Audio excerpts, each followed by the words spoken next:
ඕනම කෙනෙක් දියුණු වෙනකොට කකුලෙන් අදින කට්ටියක් ඉන්නවා.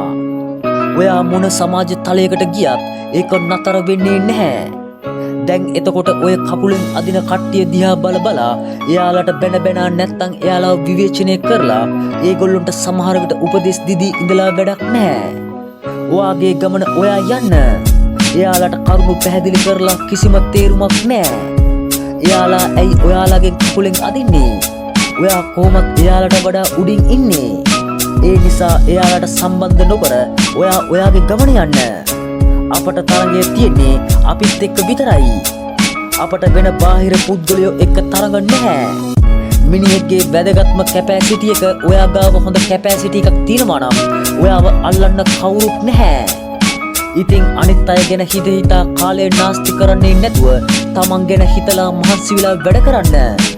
තමන්ගේ අරමුණු වලට යන්න මහන්සි වෙලා වැඩ කරන්න.